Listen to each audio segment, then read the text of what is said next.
Sebelum inovasi, rumah dinas bersifat tertutup untuk masyarakat umum.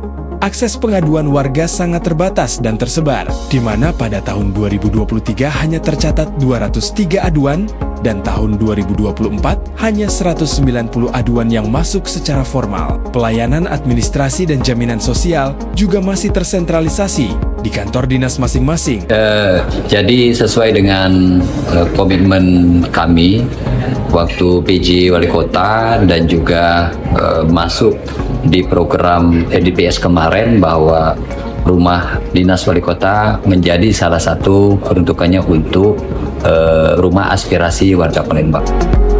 Berawal dari sebuah gagasan untuk mendekatkan pelayanan kepada masyarakat, rumah dinas wali kota Palembang dirancang menjadi lebih dari sekadar bangunan pemerintahan.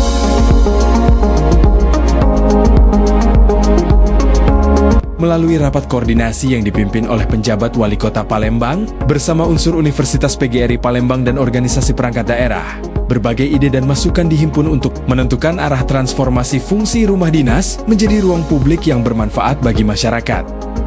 Setiap hari, warga datang untuk mendapatkan berbagai layanan administrasi dan bantuan sosial. Mulai dari pengurusan Kartu Indonesia Sehat atau KIS, Kartu Indonesia Pintar atau KIP, hingga konsultasi berbagai kebutuhan pelayanan.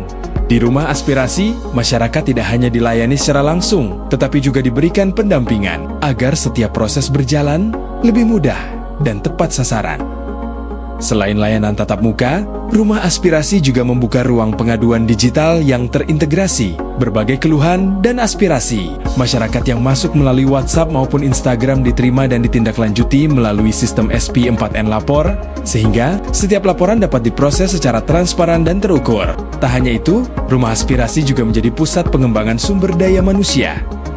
Melalui kolaborasi bersama, Universitas PGRI Palembang, para mahasiswa hadir memberikan bimbingan belajar gratis bagi anak-anak dan pelajar yang membutuhkan pendampingan akademik. Suasana belajar yang nyaman dan interaktif menjadi bukti bahwa rumah aspirasi bukan hanya tempat menyampaikan keluhan, tetapi juga ruang untuk menciptakan harapan dan masa depan yang lebih baik.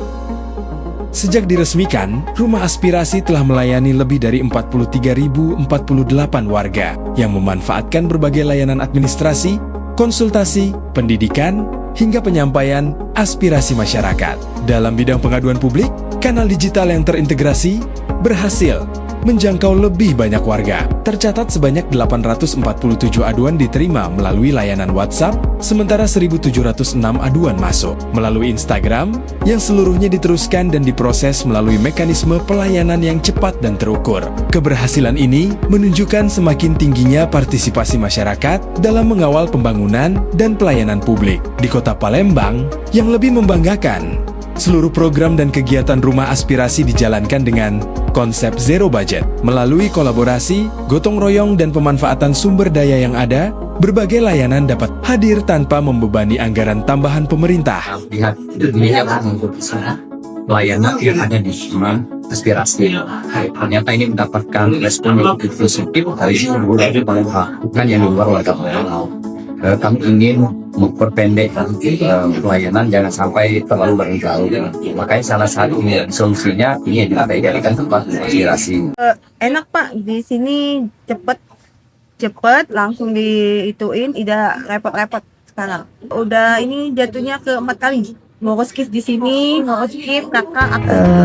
Siswanya itu bersemangat, berprogres, dan kalau di sekolah juga mereka bercerita lebih aktif. Kalau dari siswanya, mereka lebih semangat belajar dan ternyata matematika itu mudah gitu. Yang sebelumnya kalau di sekolah itu mereka sering diam, kalau ditanya tuh diam, sekarang sudah mulai maju ke depan untuk menunjukkan kemampuan mereka. Itu ternyata mereka bisa untuk memahami materi. Mereka bersemangat aktif karena pembelajarannya itu lebih mudah dibandingkan dengan yang cara-cara yang lama. Kita mengajarkan cara-cara yang lebih cepat. Ruangannya nyaman, ada alat buku dan alat tulis, meja belajar, dan buku untuk dibaca.